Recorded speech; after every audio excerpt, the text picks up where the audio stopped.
Water ആക്ടിവിറ്റീസൊക്കെ ചെയ്യാനുള്ള എക്സൈറ്റ്മെൻറ്റിലാണ്. അപ്പോൾ പോകുന്ന വഴിക്ക് ഒന്ന് നിരത്തി ബീച്ചിലൊന്ന് ഇറങ്ങാമെന്ന് വിചാരിച്ചു. നമ്മൾ കടലിൽ ചാടാനാണ് പോകുന്നത്, അത് വേറെ കാര്യം. നമ്മൾ സ്നോർക്കലിങ് ചെയ്യുന്നുണ്ട്, പിന്നെ കയാക്കിങ് ചെയ്യുന്നുണ്ട്. അതൊക്കെയാണ് ഇന്ന് ഫസ്റ്റ് ഹാഫിൽ. അപ്പോൾ അതിന് മുമ്പ് ബീച്ചിലിറങ്ങി കലക്ക് നനച്ച് സ്വിമ്മിങ് ചെയ്യണമെന്ന് നല്ല ആഗ്രഹം ഉണ്ടായിരുന്നു. ചാടാനുള്ള ത്വര കൂടി വരുന്നുണ്ടായിരുന്നു. പക്ഷേ അവിടെ ആഴം ഇച്ചിരി കൂടുതലാണ്, നമുക്ക് സേഫ് അല്ല എന്നുള്ളത് കൊണ്ട് അവിടെ ഇറങ്ങിയില്ല. പക്ഷെ നല്ല ആഗ്രഹം, നല്ല തണുത്ത കാറ്റ്, തണുത്ത വെള്ളം, ആഹാ. ശരിക്കും ഇങ്ങനെ ബ്ലെസ്ഡായിട്ട് ഫീൽ ചെയ്തു അവിടെ ഇരുന്നപ്പോൾ. എന്താ അറിയില്ല, ഒരു ഭയങ്കര ഒരു സാറ്റിസ്ഫാക്ഷൻ ആയിരുന്നു. റൈറ്റ് ഡിസിഷൻ ആയിരുന്നു ഇങ്ങോട്ട് വരുന്നത് എന്ന് തോന്നി.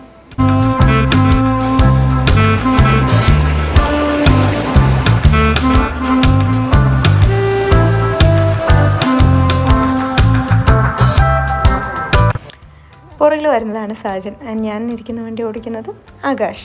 ഇവർ രണ്ടുപേരുമാണ് എൻ്റെ ഓപ്പോസിറ്റ് റൂമിലായിരുന്നു. ആൻഡ് സെയിം ട്രാവൽ ഏജൻസിയിൽ ആയിരുന്നു വന്നിട്ടുണ്ടായിരുന്നത്. സെയിം ഡേ ആണ് ഞങ്ങൾ റീച്ച് ആയത്. അപ്പോൾ നമുക്ക് ആക്ടിവിറ്റീസ് ഇതെല്ലാം ഇവർ ഒരുമിച്ചാണ് പ്ലാൻ ചെയ്തിട്ടുണ്ടായിരുന്നു. അപ്പോൾ എനിക്ക് അവിടെയൊക്കെ പോകാനൊരു സ്കൂട്ടിയും ഇവർക്കൊരു ബൈക്കും കൊടുത്തിട്ടുണ്ടായിരുന്നു. ഞാൻ വണ്ടി ഓടിക്കാൻ മടിയായതുകൊണ്ട് രണ്ടുപേരെടുത്ത് ഓടിച്ച് ഞാൻ പുറകെ കയറുമായിരുന്നു. ആൻഡ് അവർ ഒരുപാട് ഹെൽപ്പ് ചെയ്തു. അവരാണ് എനിക്ക് നല്ല നല്ല വീഡിയോസും ഫോട്ടോസും ഒക്കെ എടുത്തുന്നത്. സോളോ ട്രിപ്പ് ആകുമ്പോൾ നമുക്ക് ആ ഒരു പ്രശ്നം ഉണ്ടാവുമല്ലോ, എന്ത് ചെയ്യുമെന്ന്. ബട്ട് എന്നെ ഒരുപാട് ഹെൽപ്പ് ചെയ്തു. ഇവിടുന്നാണ് നമ്മൾ സ്നോർക്കലിങ്ങും അല്ലെങ്കിൽ കയാക്കിങ്ങും ഒക്കെ ചെയ്യാൻ വേണ്ടി പോകുന്നത്. അപ്പോൾ അതിനു മുമ്പ് നമുക്ക് ചെറിയൊരു പ്രാക്ടീസ് പോലെയുണ്ട്, നമുക്ക് എങ്ങനെ ബ്രീത്ത് ചെയ്യണം എന്നൊക്കെ പറയാൻ.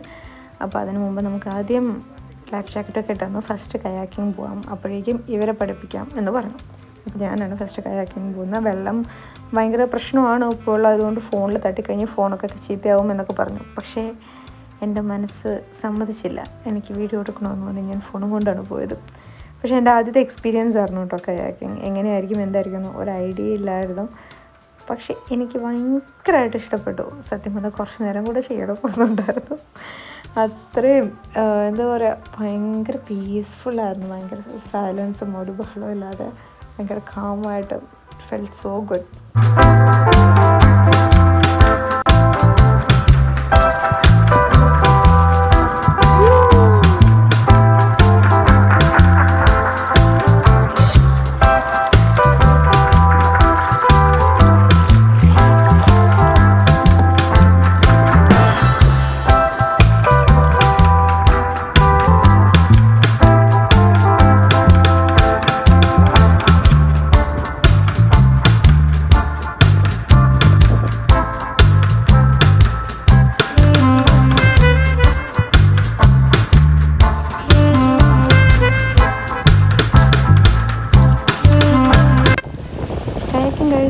സ്നോർക്കലിങ്ങിനുള്ള ഡ്രസ്സിലായി. ഫസ്റ്റ് ഇങ്ങനെ സ്വിം ചെയ്യണം, പിന്നെ ഇങ്ങനെ മാസ്ക് വെച്ച് ഇങ്ങനെ ബ്രീത്ത് ചെയ്യണം, എന്ത് ചെയ്യണം എന്നുള്ളതൊക്കെ പറഞ്ഞു തന്നു.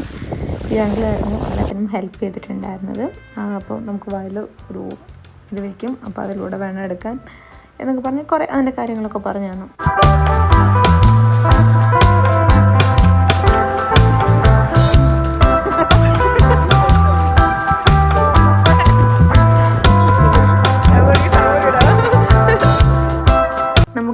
ചേട്ടൻ കോറിലൊക്കെ തന്നു. എനിക്ക് ഭയങ്കര എക്സൈറ്റഡ് ആയപ്പോൾ ചേട്ടൻ ഗിഫ്റ്റായിട്ട് തന്നു. പക്ഷെ കൊണ്ടുപോകാൻ പറ്റുമോ അറിയില്ലായിരുന്നു. എയർപോർട്ടിൽ കണ്ടാൽ വാങ്ങിച്ചു വയ്ക്കും. പിന്നെ ഇത് വെള്ളത്തിൻ്റെ നീട്ടി വരുന്നു. അങ്ങനെ സ്നോർക്കലിങ് ചെയ്യാൻ വേണ്ടിയിട്ട് നമ്മൾ ബോട്ടിൽ കയറി കുറച്ച് ദൂരം പോകണം. സോ അതിൽ കയറി നമ്മളെല്ലാവരും സെറ്റായി.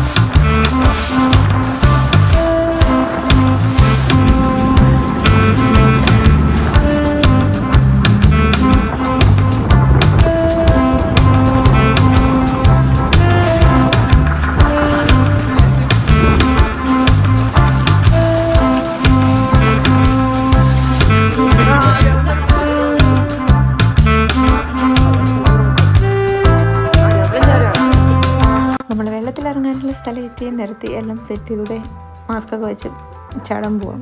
ചാടല്ല ഇറങ്ങാൻ വേണ്ടത്, പക്ഷെ ചാടാനുള്ള ആവേശമായിരുന്നു.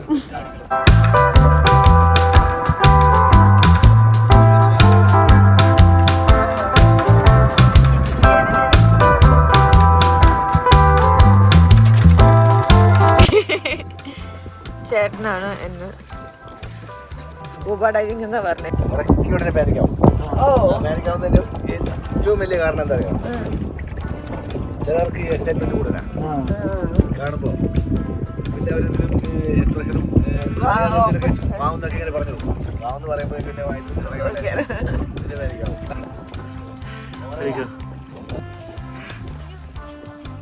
വിറയ്ക്കുന്നുണ്ട്. അയ്യോ എന്ത് ഭംഗിയാണെന്നോ, അടിപൊളി. ഭയങ്കര നമ്മള് മറ്റേ അനിമി മൂവിയൊക്കെ ഉണ്ടല്ലോ, അതിനകത്ത് പോയ പോലെ ഉണ്ട്. മറ്റേ 3Dയുടെ എഫക്ട് എന്താണെന്ന് ഇപ്പൊ കറക്റ്റ് മനസ്സിലായി. ഇങ്ങനെ വണ്ടർലാൻഡ് ചെയ്ത പോലെ അടിപൊളി.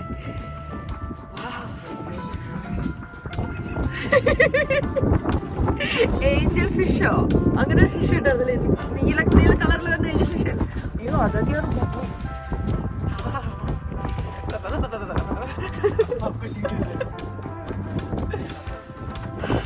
അടിപൊളി.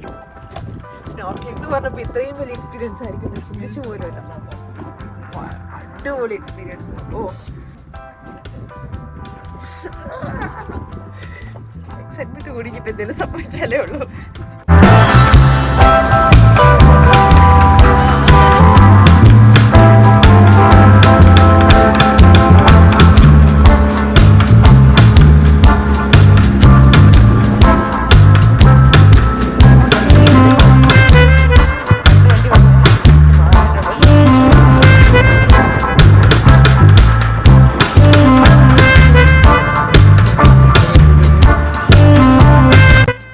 പോയിട്ട് വന്നപ്പോഴേക്കും പറയണ്ട നല്ല വിഷമമുണ്ടായിരുന്നു. അപ്പോഴേക്കും ഞാൻ നല്ല ചോറും മീൻകറി, മുളകിട്ട മീൻകറി, ബീട്രൂട്ട് തോരനും പരിപ്പും അച്ചാറും.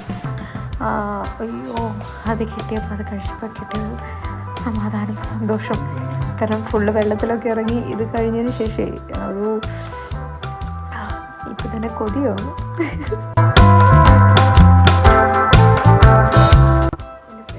അങ്ങനെ ഫ്രഷായി റെഡിയായി ദി കൽപ്പത്തി ഐലൻഡിൽ പോവാണ്. സോ അതിന് മുമ്പ് ഓപ്പോസിറ്റ് ഇന്ന് നമ്മുടെ കൂടെ വേറൊരു ടീം കൂടെ ഉണ്ട്. അവരാട്ടോ നാട്ടിൽ നമ്മളുടെ ഏൽപ്പിക്കിട്ടില്ല. അപ്പോൾ അതിൻ്റെ ഒരു ഇതുണ്ടായിരുന്നു.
ഉള്ളത് ലഗൂൺ ബീച്ചിലാണ്. അവിടെയാണ് നമുക്കിങ്ങനെ ഊഞ്ഞാലും റെസ്റ്റോറൻറ്റ്സും അങ്ങനെയൊക്കെ ഉള്ളത്. നമ്മൾ കൽപ്പത്തി ഐലൻഡിലേക്ക് പോകണം. അവിടെ ആൾ താമസമൊന്നും ഇല്ലാത്തൊരു ഐലൻഡാണ്. സോ നമ്മൾ ഗ്ലാസ് ബോട്ടിലാണ് പോകുന്നത്. സോ താഴെ ഗ്ലാസ് ആയിരിക്കും. അപ്പോൾ നമുക്ക് താഴെയുള്ളതൊക്കെ ഇങ്ങനെ കാണാം. അപ്പോൾ കുറച്ച് ദൂരം നമ്മളിങ്ങനെ പോകണം. അപ്പോൾ നമുക്ക് ഗ്ലാസ് ബോട്ടിലൂടെ നമ്മൾ ഇപ്പോൾ സ്നോർക്കലിംഗ് ചെയ്ത ആ ഏരിയയിലൂടെ വീണ്ടും പോകും. അപ്പോൾ നമുക്കത് സ്നോർക്കലിംഗ് ചെയ്തപ്പോൾ എന്തൊക്കെയാണ് കണ്ടതെന്നുള്ളത് കാണാൻ പറ്റും. സോ ഇതൊക്കെയായിരുന്നു നമ്മൾ ശരിക്കും സ്നോർക്കലിംഗ് വെള്ളത്തിലിങ്ങനെ പോയിട്ട് കണ്ടിട്ടുണ്ടായിരുന്നത്. ഇതിലേറെ ഇത് കാണുന്നതിനെക്കാട്ടിലും ശരിക്കും സ്നോർക്കലിംഗ് ചെയ്ത് കാണുമ്പോൾ ശരിക്കും ഭയങ്കര ഭംഗിയാട്ടോ. നമുക്ക് കോറൽസിൽ തൊടാം, പിന്നെ മണലിൽ വെള്ളം, പിന്നെ ഫിഷ് ഒക്കെ ഉണ്ടല്ലോ. അപ്പോൾ അത് ശരിക്കും ഒരു ഡിഫറെൻറ്റ് എക്സ്പീരിയൻസ് തന്നെയാണ്. പിന്നെ വെള്ളത്തിൽ പേടിയുള്ളവർക്കും ഇങ്ങനെയും കാണാം. നമുക്കപ്പോൾ അവർ ഫുഡ് തരും, ഈ ഫിഷിന് കൊടുക്കാനുള്ള ബിസ്ക്കറ്റോ കേക്കോ അങ്ങനെ എന്തെങ്കിലും. അത് നമ്മൾ കയ്യിൽ തന്നെ പിടിച്ചിട്ട് കൈ ഇങ്ങനെ വയ്ക്കുമ്പോൾ ഫിഷ് എല്ലാം നമ്മുടെ കയ്യിലേക്ക് ഇങ്ങനെ വരും.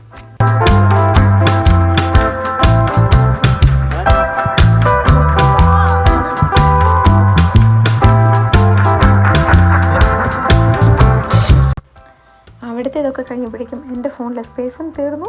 നമ്മൾ ഐലാൻഡിലും എത്തി. അപ്പോൾ നമ്മൾ എയർപോർട്ടിൻ്റെ അടുത്തുള്ള ക്രോസ് ചെയ്തിട്ടാണ് കേട്ടോ വരുന്നത്. അയ്യോ നല്ല ഭംഗിയുണ്ട്. വളരെ നമുക്കിങ്ങനെ കാലിൽ ജസ്റ്റ് ഇങ്ങനെ അങ്ങനെ രീതിക്ക് ചെറിയ ഇടയില്ലാത്ത വെള്ളം ഒരുപാട് ദൂരം ഇങ്ങനെ പരന്ന് കിടക്കുക. അതിങ്ങനെ പറഞ്ഞാലോ അല്ലെങ്കിൽ വീഡിയോയിൽ കാണിച്ചാലോ അതിൻ്റെ ഒരു ഭംഗി പറഞ്ഞാൽ മനസ്സിലാവില്ല. അത്രയ്ക്കും ഭംഗിയായിരുന്നു. ഒരു എന്താ പറയുക, നമ്മളിവിടെയൊന്നും അല്ല, നമ്മളിങ്ങനെ ഈ ഹിന്ദി സിനിമയിലൊക്കെ സോങ്സിലൊക്കെ കണ്ടിട്ടുള്ള അങ്ങനത്തെ ലൊക്കേഷനായിരുന്നു.